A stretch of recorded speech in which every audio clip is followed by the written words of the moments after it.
But about that day or hour, no one knows, not even the angels in heaven, nor the Son, but only the Father. As it was in the days of Noah, so it will be at the coming of the Son of Man. For in the days before the flood, people were eating and drinking, marrying and giving in marriage, up to the day Noah entered the ark.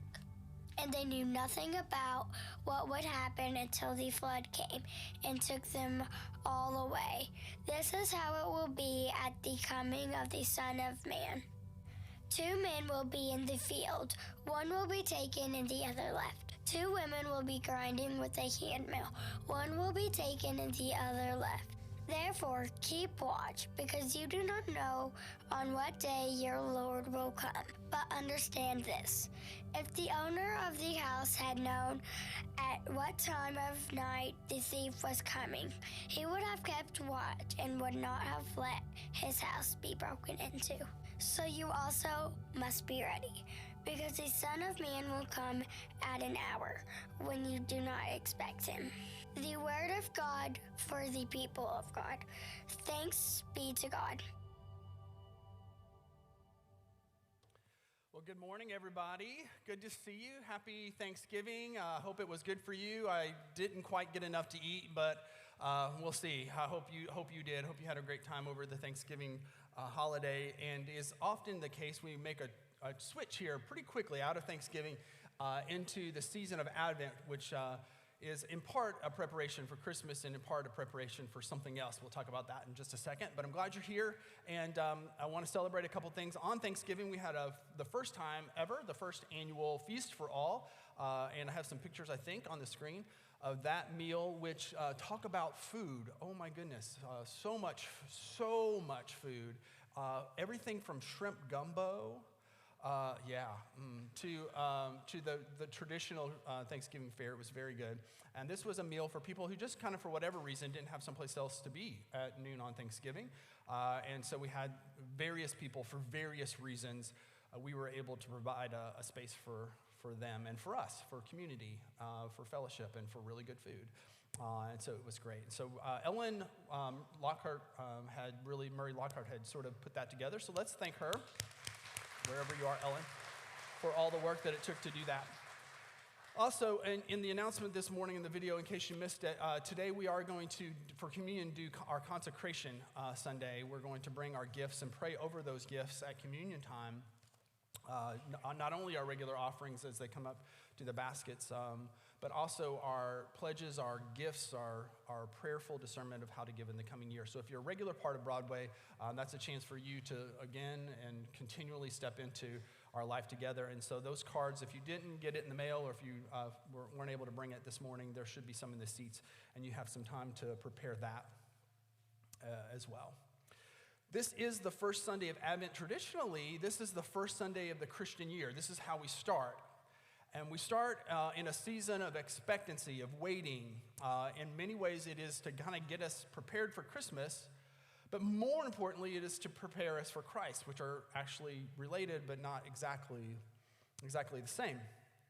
So it is a season to teach us to learn to live with expectancy, to be ready for whatever God decides to do, whenever God decides to do it. And of course, the problem with that is that we hate all of that process of waiting, of sort of having to trust God and to let the timing be out of our hands.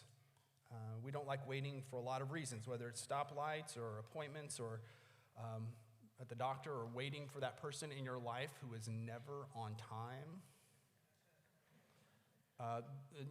Waiting is on the top 10 list of things we least like to do, right between root canals and public speaking. And waiting for God is maybe the worst part. It's no different. We don't like it. It feels like weakness and losing control, which is a great definition for faith, isn't it? Weakness and losing control. It's exactly the point. And so we hope to get to the point where our only hope is in God. The only hope that we have, and the hope that we hold out for, is for God to work. That's what the waiting teaches us. Why do we hate waiting so much? Part of it is timing. We don't know when stuff's going to happen, and we like to know when stuff is going to happen, but God's timing is out of our hands. You will know neither the day nor the hour, Jesus says. And so then we have to live with this state of readiness. It's like going to the doctor's office, and you go to the reception desk, and they say, we think the doctor will be in, but we know neither the day nor the hour. So we hope, we just don't know when. Nobody likes waiting. Nobody likes missing the boat either. Have you ever gone to the airport, and maybe the security line takes a little bit longer than you allotted for, and you're waiting and you're trying to get through, but you're also rushed at the same time. It's sort of a weird feeling. Have you ever gone through that and then missed your flight? Anybody ever done that? A few years ago, we were in Nashville flying out in the morning, and I didn't know that the NRA convention had just concluded in Nashville the day before. So everybody was flying out with their guns Monday morning, and the security just went to a crawl. And so we gave ourselves what we thought was plenty of time, and it was not enough time. And as we sprint up to the gate, you see the plane pulling away. There was a guy in front of us who thought the best plan was to yell at everybody and yell the plane back. I thought the best plan was to kiss up to the woman at the gate who'd already been yelled at once and see if she might use her little computer magic to make another flight appear. One of us was right. Jesus said it will be like in the days of Noah, right up to the moment when the door closes on the boat and the rain begins. There are some boats that you just don't want to miss, is the point. Or Jesus says it will be like getting robbed. If the owner of the house had known when the thief was going to come, then he would have kept watch. He would have been ready. But of course, the owner of the house never knows when the thief is going to come. So you have to sort of keep watch all the time. This happened to me several years ago. We were being robbed. It was when we lived on Peachtree Lane and when we had chickens. We had something getting into the chickens. We have some faithful chicken raisers in the congregation. It's hard to understand unless you have fallen in love with chickens like I did when I was growing up. But here's the thing you need to understand about chickens. Everybody likes chicken. Everything eats chickens. And so we were constantly being plagued by whatever kind of dog or hawk or owl or varmint might be eating our chickens. And it happened. Some thief was getting into our chicken pen and stealing eggs, and I knew that was happening, and then eventually started killing the chickens themselves. So something needed to be done, and it was in the spring, and I remember sort of making a plan that I would just have to catch this thing in the act. And I raised all the windows in the house, so right at dusk I'd be able to hear what was going on in the chicken pen. And sure enough, that very night, the chickens started going berserk down there. I knew something was in the pen, and I didn't know what to do. Sort of had not made the plan. So I grabbed a baseball bat and took off like crazy down to the field, my adrenaline pumping. Now, a couple things you need to understand about this story that will help it make sense. And I shared it some years ago, so some of you may have heard it before, but it's worth telling again because of some of what happened next. One thing you need to understand is the chicken pen's really low because we were moving them around on the grass, and that was like the pastured chicken movement, by the way, so they can get fresh grass and be healthy, and the eggs taste really good and all this. So a little bitty pen really close to the ground, and somehow I got to get myself up in there and get really close to the varmint with the baseball bat. The other thing that you kind of need to know is that I had some expectation, and this is partly why I'm telling the story. I had some expectation of what I would find when I got there. I had done a little research, and the internet told me, and the internet's never wrong, that it was going to be a raccoon or a possum. So imagine me on the ground in the chicken pen with the baseball bat about 1.5 feet away from those eyes looking back at me that were not a possum and not a raccoon, but a skunk. So also imagine the force with which I had to sort of work myself up into killing some sort of animal and the adrenaline pumping going in. All of that kicked in reverse immediately, and it's like, boom, the other way. So this is why I'm telling this story. There are a couple aspects that help me understand living with expectation. When things get tense, we are prone to fight or flight. We want to do something. Waiting is sort of low on the list because we expect to be able to handle a situation, and when we get all anxious, fight or flight is our natural tendency. It's very, very much a human response. We feel like we just need to do something, so we sometimes fight. And sometimes there's something to do, and sometimes there's nothing to do. In these days after Wayne's death, I've heard more, especially amongst our staff and our leaders in the church, like, I feel like I need to do something. And there are some things to be done, but there are also some things that there's nothing to do. Does that make sense? Sometimes we need to go into action, like 2 weeks after the skunk incident, when I did not have victory over the skunk but ran away as fast as I could.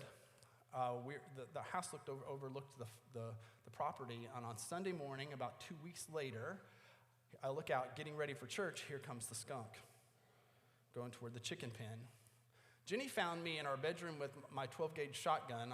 I'm from a long line of rednecks, and I said, "Honey, if I get sprayed, you have to preach the sermon."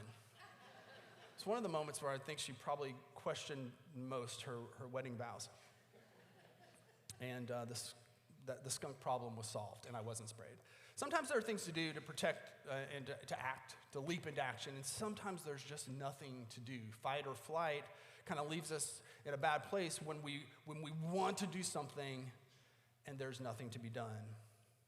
And so the other option is flight. It's a universal human tendency to just quit, to leave, to walk away. Those of us who rush in often, when things get tough, rush out. So it is with skunks and with God. The other aspect of the story is also pretty obvious. We often don't know what to expect. Whatever we expect God to do, and in fact, the more expectation we have, the more likely we are to be wrong about it. Does that make sense? God's going to surprise us. Whatever we expect life to look like, it's not going to look like that. The one thing that we can be certain of is that we can't be certain. No matter what we expect or how expectantly we wait, it never looks like we expect it to. And this is the frustrating certainty of life. God never meets our expectations. And so this leads to a strange paradox for those of us who are wanting God to do something. The strange paradox of Advent is that we must bring our expectancy to God, but also let go of our expectations. Does that make sense? We've got to live in this space where we are hoping for God to act and yet give up all expectation of what the outcome will be. What it looks like is life not turning out like we plan it to, and then we enter into this crisis of belief. What do? Do we fight? Do we flight? Or do we wait? This is the paradox. We need to cultivate our longing for God and the things of God, and yet be willing to let God dictate the terms in every way, in the way and in the people and in the timing of God. And that's a hard space for us to live in. That's a tension that most of us are quick to resolve, living in this space of growing in hope, even when, and perhaps especially when, life doesn't turn out like we plan it to. This was the situation of God's people in the days right before the advent of the Christ child. At that point, the people of God had been showing up at the doctor's office, waiting for the doctor to come in every day, day after day, for 400 years. You can imagine at this point, some people had given up. Some people had taken matters into their own hands. After being conquered and scattered into exile, some of the Jewish people had come back to the promised land, the homeland, if you want to call it that, but it was an occupied land. Rome, in a long list of people who had conquered them, was now in charge. And they were supposed to be God's chosen people, a light to the nations, and yet the candle of hope was flickering at best. Who would blame them for questioning if God would ever show up? They had to wonder, where is the God that delivered us from slavery in Egypt? Where is the God that drove out our enemies ahead of us in the promised land? Where is the God who said we would be his people and he would be our God? The people were waiting for God to arrive on the scene, to show up, to move, to act, to heal, to save. They too responded in those typical ways of fight and flight. The flighters just gave up on God. They stopped looking for him or expecting much. The key to life and happiness is low expectations, according to that way of thinking. And so they had accepted their reality as this is just the way things are. And some of them sort of worked with the situation that was given to them and sort of worked with Rome. And in that list are some people that we hear about often in the New Testament as we read the Gospels. There are the tax collectors who found a way of sort of cozying up to Rome and making a living by exploiting and taking money from their own people. In that list was also the Sadducees, sort of the high class of the Jewish society, of the people of Israel, who seemed to find a way to benefit quite nicely from their prestigious religious and leadership roles as they fulfilled the society that was given to them. They cozied up to Rome as well. Then there were the fighters. In that list were literally the zealots who, in revolutionary movement after another, kept trying to literally fight back, to respond in violence as a way of bringing about God's kingdom on earth, to overthrow the Roman government and install a king of their own. Then you had the Pharisees, who we might put in the category of those who fought back with religious purity, who took matters into their own hands by keeping the law. They were able to put God's will into effect right then and there, was the thinking. And so the zealots and the Pharisees had different tactics, the same ideal, to take matters in their own hands. Now, we might push pause here, because all these people are going to come up in the story of Jesus, and here's what we find. We find both of those groups, the fighters and the flighters, as disciples of Jesus. Jesus had disciples, literally, who were zealots and who were tax collectors. What does it tell us about that sort of mix of expectations that Jesus was able to overcome and give even greater expectation to? The point is this, and this is really important. Sometimes as we tell the Christmas story, we tell it this way, that everybody expected this Messiah to come and then to do this thing, and it would turn out this way. What's probably truer is that there were a lot of different expectations. There were a lot of different people, and as many expectations as there were people. Very much like it is today. We don't know what God's going to do, but we all kind of have our own idea. And that comes through a lot of different lenses and ways of thinking about what should happen, what we hope would happen, what we expect to happen. But just as importantly, that there were a lot of different expectations, this point is also really, really important. God didn't meet any of them. That as we tell the Christmas story, and as we think about how God works in general, it never meets our expectations. This is especially hard, I think, for us as we kind of go through the deal with Christmas. We kind of know what to expect, don't we? We have our traditions. We have the decorations. We have the family things that we always do. We have the services at church that we go to. We have the story that we've heard so many times about the wise men and the shepherds and the angels and the baby in the manger. And if we forget, then Linus is going to tell it to us at some point. I mean, it's in our cartoons. It's so woven into our culture that we kind of know what to expect. So we think. But not so with the people who encountered the first Advent. It was the last thing anyone expected. And that mismatch in their expectations of what they expected God to do and what God actually did is an important thing for those of us who also expect God to do something. Some had given up. Some had their own ideas of what to expect. And so when God did show up in this unexpected way, many of them missed it. Which is why we're talking about this, right? Because as Jesus said, we don't want to be the ones who miss it.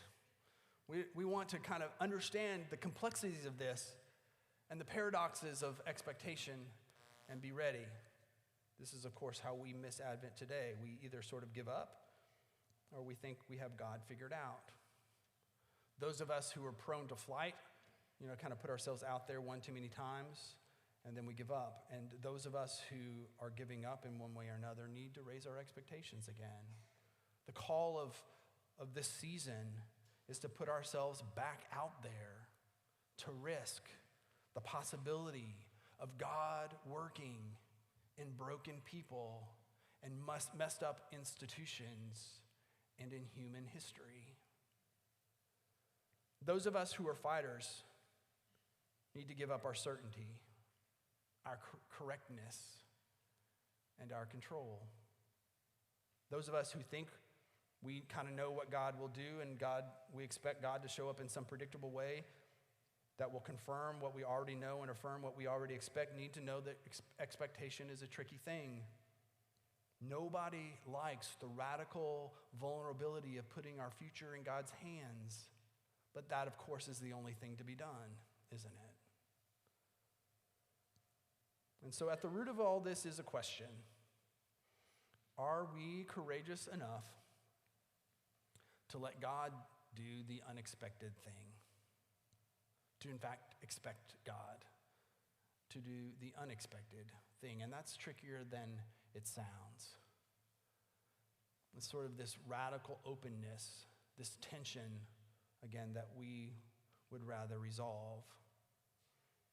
Will we keep putting ourselves out there is behind that question. Will we give up control? Will we renew our hope? Will we prepare ourselves? And yet, could it be that the radical trust and the desperate longing that are part of that waiting, where you just sort of have to keep your eyes open, maybe that's part of the deal? We hate to wait, but what if this most frustrating thing that we resist at all cost is the mindset, the attitude, the perspective that allows us to see God and the things of God, the very thing that helps us to have eyes to see? I don't know what you expect God to do, or maybe for some of us, what you might have given up on God doing. I don't know what you kind of have in your mind of what it would look like, but this is the challenge, to kind of put all that aside and open yourself to something unexpected. Jesus said, keep watch, because you don't know on what day your Lord will come. And so as we await this day when Christ comes in final victory, this thing that we announce in communion liturgy every week, when we feast together at his heavenly banquet, as we come around this table that is the celebration of the ages, and God shows up in the most ultimate sense and in the most permanent way, we want to be ready. We want to keep watch for that. And that is no passive thing. In the ancient world, a watchman had an important job to do. His job was to get up in a tower, and while everybody else was asleep, to have his eyes open, to look in all directions throughout the night, scanning the horizon to see if any enemy might be coming. And if that did happen, then he would shout and wake everyone else up and help them, everyone else in the town, to be ready when the enemy arrived. The watchman was the one with eyes open when everybody else was asleep. That helps me understand what God is asking us to do, to have our eyes open. And so today I invite you into this holy space of expectation, not just to get us ready for Christmas, but to get us ready for Christ. And that, of course, is harder than it sounds. This is the challenge, to bring your expectancy and to give up all of your expectations, to be surprised by God's ability to surprise you, to give up on your lesser expectations for God's greater ones, and not just in the unexpected way as we tell the story of the baby in the manger, but as we also tell the story of how Christ is coming in your life and in mine now. And that story that hasn't been played out and hasn't been told and isn't rehearsed over and over and over again, because isn't that story just as important? We kind of have to place ourselves back in that space that the people of the first Advent experienced, for God to show up and to do it in such an unexpected way that we're given a choice. Do we continue to resist what God is doing, or do we open our eyes to see it and join it? I don't know what you expect God to do, but it's probably not going to be what you expect. And yet, the challenge is to be ready Because as Jesus said, he will show up when you least expect him. And so let's enter into a moment of prayer as we think about what we are hoping for God to do in this moment. Let's pray together. God, as we think about our own lives, our personal lives, there are things that we either hope for or maybe have given up on.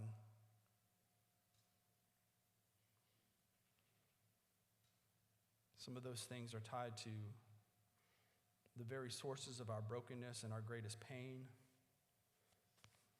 It is very hard for us to stay open to the possibility of hope. And you understand that. So would you meet us here in our very humanness, hoping against hope, and placing all of our hope in you.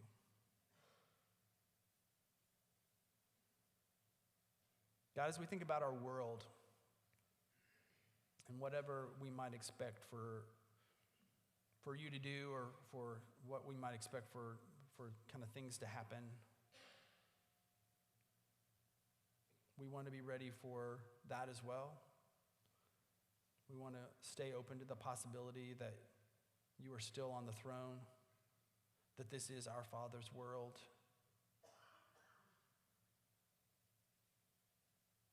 That nothing is outside of your control or your ability.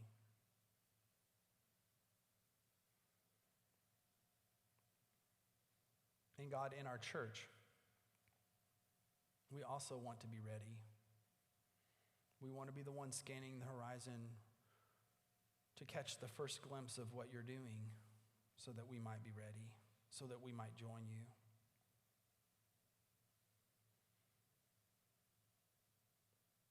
So teach us to be expectant. Give us the gift of faith and hope.